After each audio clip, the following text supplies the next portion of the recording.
I am delusional. It's fine. So a lot of you know that I have a book buying ban board. So this is it. I will leave the link to the announcement video for it down in the description box.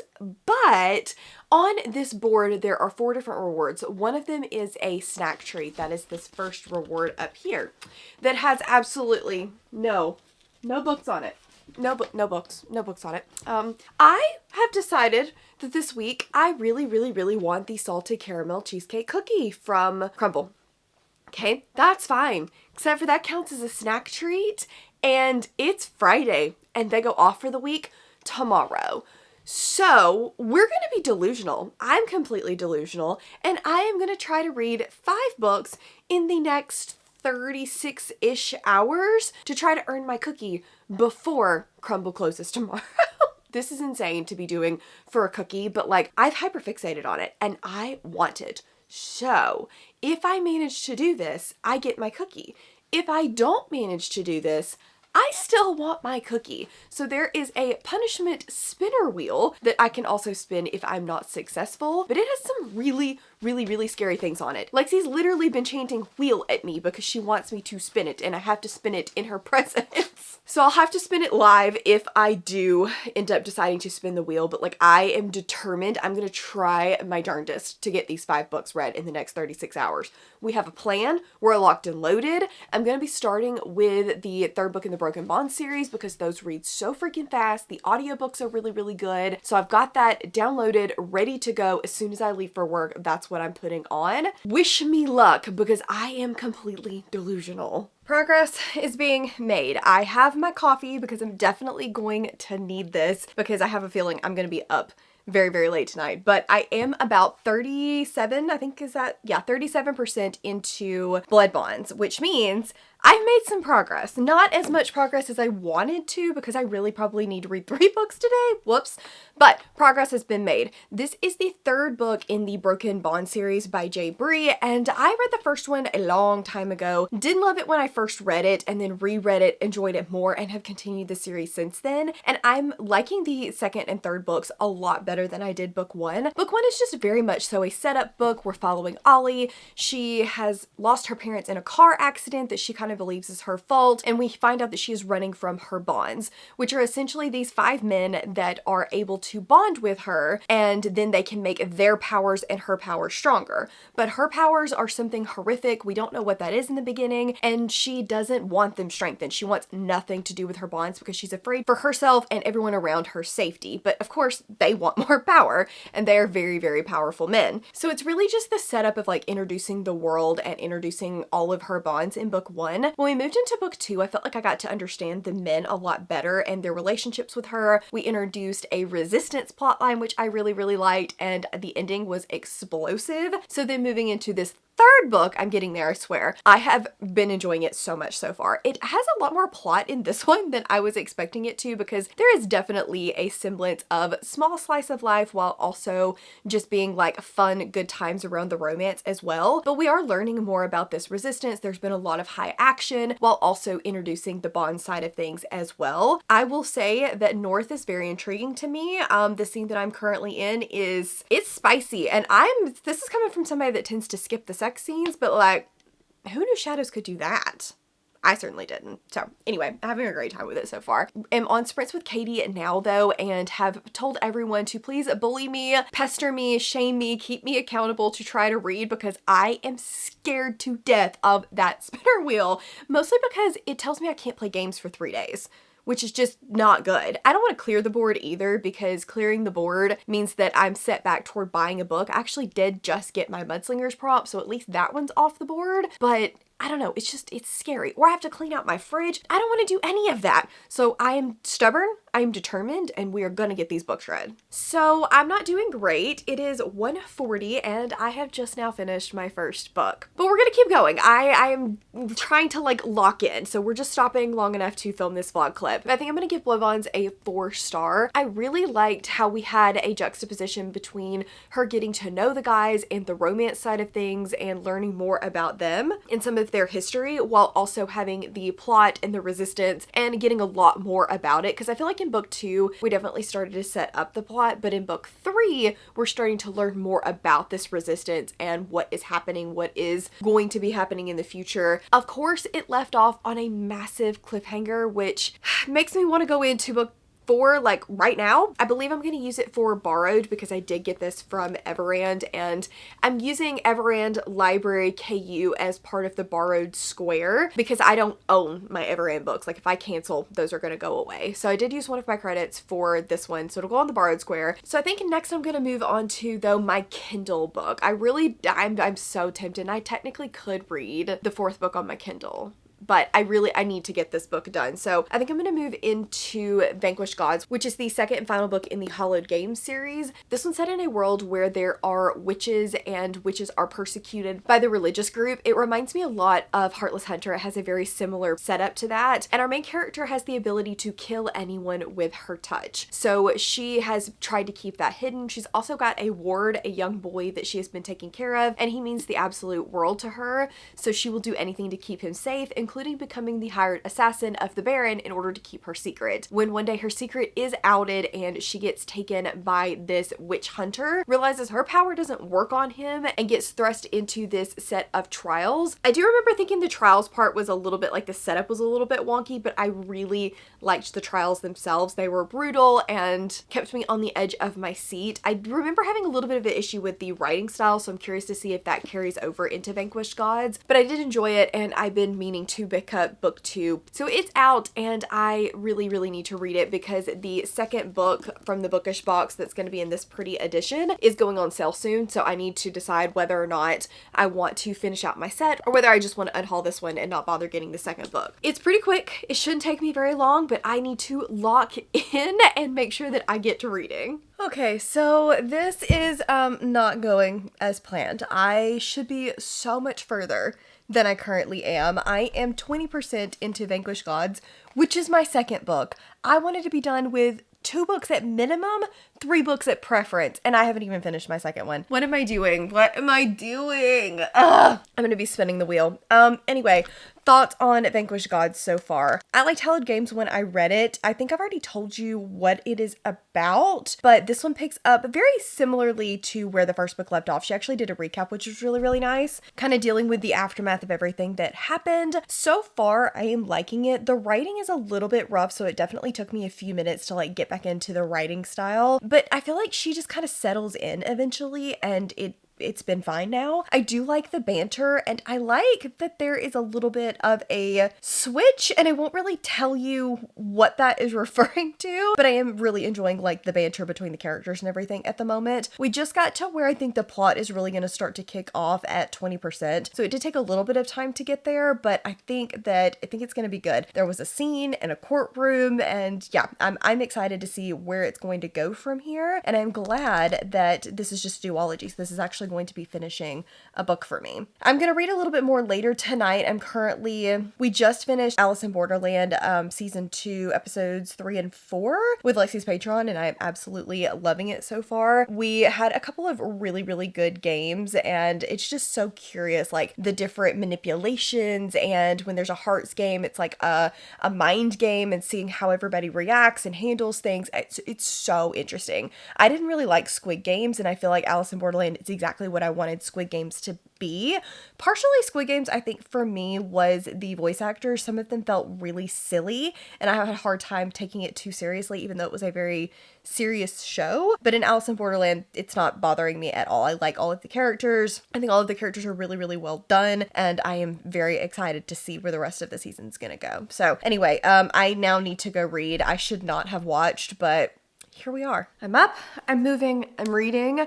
I did manage to get about halfway into Vanquished Gods last night. In the first book, we have a specific love interest, and he's very like brooding and tortured, and he was okay, but I always struggled a little bit with the motivations and with how quickly things came on and kind of understanding him a little bit. But in this one, we have him still kind of around, but he's not around as much, and now we have a different guy, and I'm not really sure how I feel about that specifically because this guy was not as prevalent in book 1, so it feels very like two different stories almost, two different romances. I really, really like him. He is sassy and snarky, but confident.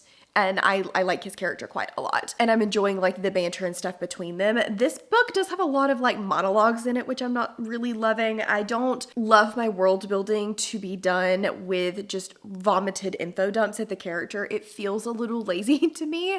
I like for there to be conversations, that's fine. Or for the character to find out something and then somebody to fill in the blanks. But for it to just be a sit down and let me tell you a story, not my favorite way of world building, which this has done a couple of times. And so I'm like, okay, don't love that. But I'm just enjoying it. These are a fun time duology. If you are looking for a lot of world building, you're looking for a lot of depth to your characters, this may not be the best duology for you. I had it recommended in my Rebellions recommendations, like at the end is kind of a possibility to come. And I don't think that I would stand by that, honestly. After reading this one, the direction that I thought that it could go in, it really has not. There is a resistance essentially happening, but it's against one man, not a big overarching system like I thought it was going to be. So I think I would take that off of the recommendations just after reading this one. So I wanted to mention that. Currently it is 10 o'clock, which means I'm going to fail. Like that I'm going to. I'm almost resigned to my fate at this point, but I want to make a valiant effort and I'm still determined that I'm going to get as many books read as I can, because what if I hit like do a chore I hate? Then all of these books that I've read so far, I can then put toward next week if I want something next week. So we're continuing to make the effort, but it is not looking good for me at the moment. Okay, another square on the board is done. I have now managed to read for Kindle because I read the entire book on my Kindle from KU, and that was Vanquished Gods, and I am so glad to be making a little bit of progress. It's still far too late in the day for me to have only finished 2 books, but here we are. We're doing great. It's fine. I think this is a duology that's more of like a fun times, no brain kind of thing than it is going to be a new favorite series. I think I'm going to give it a 3-star. I liked it. I thought it was super easy to read, super easy to fly through. I enjoyed the banter when I was reading it, but there really wasn't a lot of depth to it overall. There was a decent amount of logic issues that I had with it. A decent amount of, I was like, wait, that happened way too fast. There were really no stakes involved. The resolution of the big bad was super, super fast and way too easy in my personal opinion, and didn't actually involve at all what we had set up to do. So I didn't really love the way that it concluded. Also did not love the way the romance was done between the 2 books. It just felt very weird in my opinion, where we didn't really conclude the first one and then there was this whole new thing in the second book, and while I liked the love interest in this one better, it just felt very odd in my opinion. But it was fun. It was an easy read and I did enjoy it. I think if you want a super fun trials book, then the first book is definitely my favorite of the 2. The second book just felt like a not super needed conclusion. I think she could have made it a 1-book standalone kind of thing and ended it a little bit differently and made it a little bit longer than actually making this book necessary. But I'm glad I read it. I'm glad that I have finished off this duology. So now I need to move on to another book, and I haven't fully decided what I'm gonna go with yet. I have 2 different options. One of them is Lucky Day by Chuck Tingle. I have an arc of this, and technically speaking, for it to fit the arc square, I need to read it within 30-ish days of when it came out, and I need to look and see if I'm gonna actually accomplish that. When did it come out? I think I'm gonna hit it, but barely. So that will be for my arc square. And then the other option, let me go grab it, is Of Blades and Wings by Eliza Rain. This would count for one of my subscription boxes special edition books. This is a special edition of a book box that I am no longer supporting, but it is still on my shelf. So I wanted to read it. This is my Fabled edition. There's been a lot going on with Fabled recently. I no longer support this company. Technically, this company is no longer in business. If you want to find out more about all of that, then I will leave a link to the author statement that was made about authors that have been affected, so go read that. I do need to get this special edition read so that I can decide whether or not I'm going to keep it. Probably not, honestly, because it's a trilogy and I'm not going to get the rest of the books in the series, but I at least wanted to read it to see if I wanted to continue and like read the rest of the books in the series. Cassidy said this was a super, super fast read for her. She read like 2 of the books on a plane, and so I am excited to at least try it. I think it's going to be very similar to Hallowed Games, where it's more of like a fun time kind of read than something that I'm going to obsess over and recommend all the time, but you never know, it could be surprised. I think I'm actually going to start this one though, because I do have just a little bit of time left before I need to leave for the day, and then I am going to be meeting my grandmother for lunch. Why in the world everyone in my family decided that they needed to see me this weekend, I really do not know. I just truly do not understand. Don't you know that I'm busy trying to get cookies? But yeah, so I'll probably then listen to Lucky Day on the way to meet her. So wish me luck that we're at least getting a semi-dent. I want to get through at bare minimum 3 books. Am I still delusional thinking I can do 5? Probably. So I went a little bit rogue from my last clip of what I was going to read because I'm running out of time. So it is currently 12:30 and I still have to go to lunch. So I decided to pick up the prequel to the Zodiac Academy series. The last space on the board is Next or Nudge, and it can have 2 different purposes. One of them is to read a book that I've been needing to be pushed to read, or it can just be a continuation of a series. So the Zodiac Academy prequel continues a series, and it's not something that I was necessarily planning to read, so I feel like it kind of hits Nudge as well, but it's something that I always knew existed, and I think it's going to really kick me into gear into reading the next Zodiac Academy because I am having a great time with this so far. This is set 5 years before the events start in Zodiac Academy, but if you've read book 4, I think, it really shows you the prequel to things that happened, or at least are mentioned in book 4. You see how all of that comes together. The politics in this and the family drama is so messy, but so intriguing. I'm loving seeing the backstory of the parents and the siblings and how all of that came to fruition, because Darcy and Tori are not in this. It's mostly about Darius and how Lance became Darius's guardian. So I think that it's just really interesting to see what was wanted, what wasn't wanted, how all of this came to be, how the manipulations came to be for things that are happening in book 4. I'm having the best time, which is shocking because I'm not a novella girly. I typically do not like novellas. I typically do not want to read them, but I feel like this is just adding a lot to the context of what I already know. Having a great time. So I am about halfway through it and I should finish it here shortly, but probably right as I'm on my way to lunch. So I'll update you guys later on my thoughts. And then I think I'm gonna go a little bit rogue again and switch my arc from my plan was Lucky Day to the next book in the Every Heart a Doorway series. I forget exactly what it's called, but I really need to be reading arcs before they come out. That's kind of the goal of the board. And if it's not before they come out, within a very short period of time afterward, I want to lean into the reading it early part. So we're gonna go with that one. It doesn't come out until January, so it's definitely early, but it's also pretty short, and it's kind of the deciding factor on whether or not I'm going to be continuing in this series, because I tend to like every other one, but just looking at the ones that I own, the last few have just slowly kind of trickled down to being all consistently 3 stars for me, and I don't need a 3-star series in my life. And I think part of that is because they are always so, not surface level, they definitely hit some really good topics, but I want more of the worlds and things, and they tend to skip over the action-y parts in favor of the social commentary parts, which I still like, but I want all of it, so I wish that they were books instead of novellas. So it's just kind of where I'm at the moment. That's kind of my thought process, my plans. I definitely had to shift gears when I realized what time it was and how little time I had left, and now everybody wants to play video games. So if I have to spin the wheel, I could hit the I can't play video games for 3 days, which means I can't play the new game.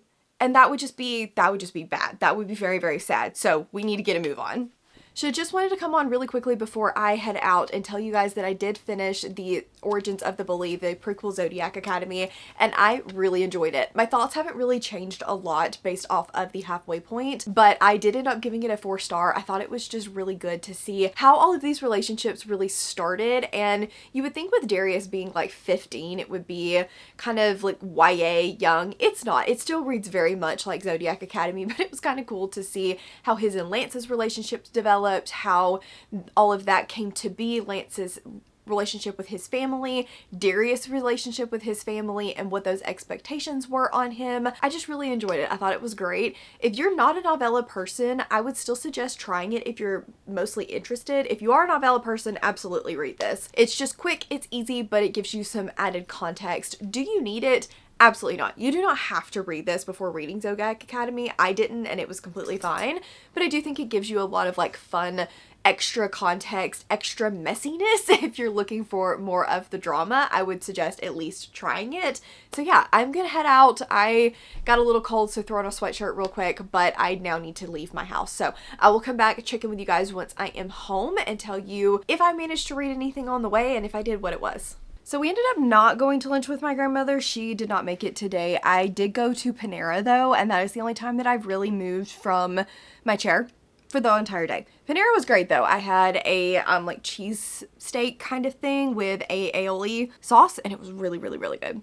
But I have managed to finish another book since I talked to you guys last. I was able to read Through Garnet's Clean and Clear. What is that book called? Through Gates of Garnet and Gold. There we go. By Shauna McGuire, which is the new Wayward Children series that's going to be coming out in January. I had an arc of it, so it does fulfill the arc square, which is awesome. I appreciate what this series does, but I think I'm going to be DNFing it after this one. It's following Nancy, whose perfect world is the world of the dead, and essentially the living are basically statues, and they don't really move or talk or do anything for years at a time to appease the dead. But now we have somebody that is killing them all, so she's decided to come back to our world in order to get help and to keep people from dying in her world. And the Wayward Children series is basically about, as a whole, is about kids that go into their perfect worlds, and are they actually perfect, or are they perfect for them, or, you know, that different discussion of what is your perfect world. I think that these books do a great job with telling you certain things and having conversations about a lot of different things like trans and gay and being adopted and, I don't know, like just bullying, like all of these different topics they do a really, really good job with. My problem is they're short, and so a lot of times I feel like I am not getting enough from the books. And because it's spending so much time on the commentary, I feel like we lose a lot else. I can truly appreciate what she does. I think that these say a lot of really great things, but I personally, for my own reading enjoyment, do want a little bit more plot and conversations around like depth to the characters, because I feel like they feel relatively surface level aside from this thing that we're discussing about them, and the plot feels relatively surface level aside from being a catalyst for these discussions. And so I do struggle a little bit from that standpoint, and some of them I like better than others. When they go into the worlds, I definitely do like them, but I haven't been obsessed with any since Down Among the Sticks and Bones. We do get to see a old character come back, which I really, really liked. I thought that that was interesting. I do like the kids and the characters, but I just am not immersed enough and invested enough, I think, to continue the series at like book 8 or 9 at this point. They just feel like they're getting really repetitive, that more than anything. So I am gonna DNF the series, but I did finish the book, which means success. We got another mark on the board, and I have started another book, so this is a long update, forgive me. I am now halfway into Of Blades and Wings, which I told you guys I was going to be reading earlier, and I like it pretty well so far. It's not like blowing me away or anything, but it is entertaining. It's very easy to read. We've got Maddie, and she has this mental illness that is slowly killing her, but she's able to like go in and pull information from it. So her parents are like, well, we don't really want to cure you because we want this ability that you have. And she is actually the princess of the Ice Fae. So every so many years, they open up these trials to get more Valkyrie, which are the defenders essentially of their realm. And the Valkyrie have wings. They're really, really powerful. Her sister has been called, or so she thinks, and she doesn't really want her sister to go away, but she wants what's best for her because she knows that she could literally die any day during these blackouts. But when the Valkyries come, they're like, nope, wrong daughter. We want the true princess, which is Maddie, despite her being weak and frail. So she goes off to learn more about becoming a Valkyrie. And that's pretty much all I've got. Even at the halfway point. She is now there. They are learning, they are training, and I think that the world building is really interesting. We've got different animal companions that I really like and how they work. They basically absorb these companions into them, and they can give them different powers depending on what they are, and instead of having to use a staff to channel their magic, they can channel it through that creature instead. So she's hoping to get a snake, which will have healing powers. So I just really like all of that. I think it's very interesting. Otherwise, it doesn't feel very romantic-y at the moment. I think we've met the main guy. He's fine, but he's literally been on the page for all of, I don't know, a chapter, and then he's gone again. So it doesn't really feel super romantic-y, but it's fine. It's good. So I'm going to keep reading. It reads super, super fast. So I am like racing against the clock because Lexi and Monica and Cassidy have started playing Forewarned. And I'm like, I really, really, really, really, really want to play this game. It sounds crazy and wild and terrifying, but I have to finish this if I don't want to spin the wheel. I have no idea how, because if you had asked me this morning if there was any chance that I would be completing this challenge, I would have told you absolutely the heck not. But here we are, having finished Of Blades and Wings, and I have finished the challenge. It's currently 7:30, and I have time to order the crumble and get it here before they close. I'm flabbergasted. I'm shocked. How the heck did I read 5 things in, what, 36 hours? I don't know, because I have actually had things to do too, so it hasn't just been me sitting down and doing nothing but reading. I'm impressed with myself, truly. So, final thoughts on this book. It read super, super quickly. I do wish there had been a little bit more romance, but I know that it is supposed to be a slow burn. I feel like slow burns are very hard to pull off, but this one so far does feel like it could be. There was one scene that was so incredibly unnecessary, felt like it came out of complete left field, but I think it was just there because she was like, oh, haven't had any spice in this book, let me just toss something in. But other than that, I did like the relationship. I just do want more of it in the future. Still think the world building is cool and like the animal creature companion things. I won't say that it's super like in-depth my next favorite book, but I think I'm gonna give it like a 3.5 star, maybe round it up. I haven't fully decided if I'm gonna round it up yet or not, but reading this really quickly, I do think did me a service. If I had to put it down and then consciously pick it back up again, I might not have been as interested or had as good of a time, but because I had to just sit down and read it straight through and there wasn't really the option to stop reading, I flew through this and actually really enjoyed it. So I do think I will be continuing on in the series. I am glad that I got this done, so I'm gonna go order crumble and I'll let you know when it gets here. They're here!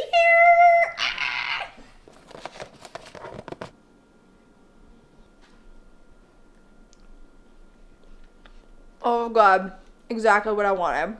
Okay, so it is the next morning. I am feeling a little bit more refreshed and alive and just wanted to come on and close out this vlog. I cannot believe that I managed to do that in like a day and a half. How in the world? But I was determined. My patrons initiated a challenge. They were like, I think it's gonna be a touch and go. I'm not sure if you're gonna be able to do it yet. You should just spin the wheel. Lexi was chanting wheel and I was like, no, I'm gonna do this. Full disclosure, we were gonna play games and I actually did spin the wheel because I was like, look, I really wanna play. I am tired of reading. I'm so burnt out. If I get something good, like I'll just take my punishment. I'll just take my punishment and get my cookies. And then I got clear the board and I was like, no. No. I don't want to clear the board. So they went and played a game and I was a good kid and sat down and finished my book and I got it done. So let me know if you guys liked this and I might do another one in the future while trying to get whatever reward I need. I think it's fun to do a couple of these like dedicated vlogs for Overbooked. I had a really good time with it despite it being completely and utterly chaotic. So thank you guys so very much for hanging out. If you just want to let me know that you were here, leave me a clock emoji. Otherwise, I will leave the Overbooked announcement as well as some other vlogs on the screen for you guys to check out in case you're interested, and I will see you in the next one.